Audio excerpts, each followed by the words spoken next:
Finally આપણે બનાવવાની છે આજ મેગી. આપણે ગેસ તો ચાલુ કરી દીધો છે. હવે નામ દઈ તપેલીમાં થોડું એવું તેલ. કેટલી બનાવવાની છે?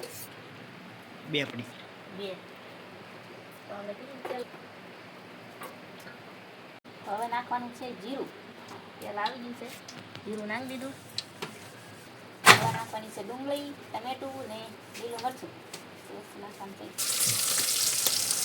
થોડીક વાર ચડવા દઈએ. આપણે થોડુંક એવું મીઠું સ્વાદ પૂરતું. ડુંગળી ટમેટા સડી ગયા છે. હવે આપણે નાખવાનું છે મરચું ને હળદર. ચમચી હળદર નાખી દીધી છે. લીલા મરચાં તો નાખેલા છે પણ થોડુંક લાલ મરચું નાખી થોડુંક બસ એટલું અડધી ચમચી નાખી.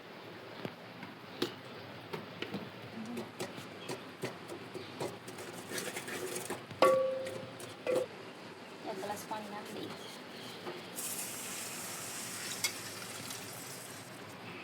તો ફેમિલી આ દાળ થઈ ગયું છે. થઈ ગયું છે. હવે આપણે નાખવાની છે મેગી. નાખી દઈએ.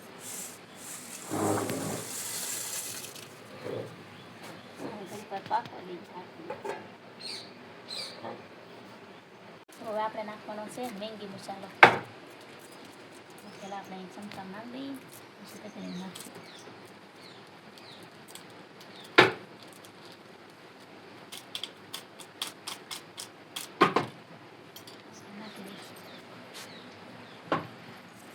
ભરાઈ જતા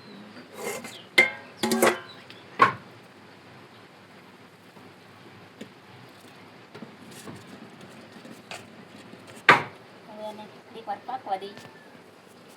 આપણે નાખ્યું છે બધું. એક વાર પાકવા દઈ, એક વાર ઢાંકી દઈએ. ફાઇનલી મિત્રો આપણે હવે મેગી સડી ગઈ કે નથી એમ જોઈ લઈ.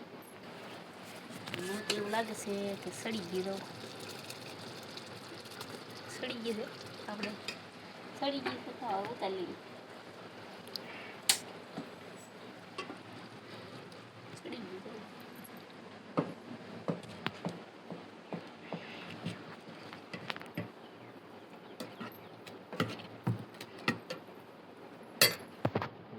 મેગી બની ગઈ છે. ભાણામાં દીધી છે. તો આપણે ટેસ્ટ કરી લઈએ કેવી બની છે. આપણે સાચી નથી જરૂર ફરી રહી ટેસ્ટ કરી લઈએ. બની જાય એમને મસ્ત. મારે એમાં તો તીખી થઈ ગઈ છે. બની મસ્ત.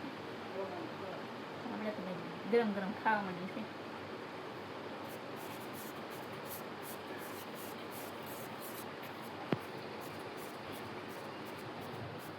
તો ફાઇનલી મિત્રો સોનલે મેગી બનાવી નાખી છે અને ભાણામાં પણ આપી દીધી છે. તમે જોઈ શકો. હજી આપણે શાખી નથી, ટ્રાય મારી જોઈએ.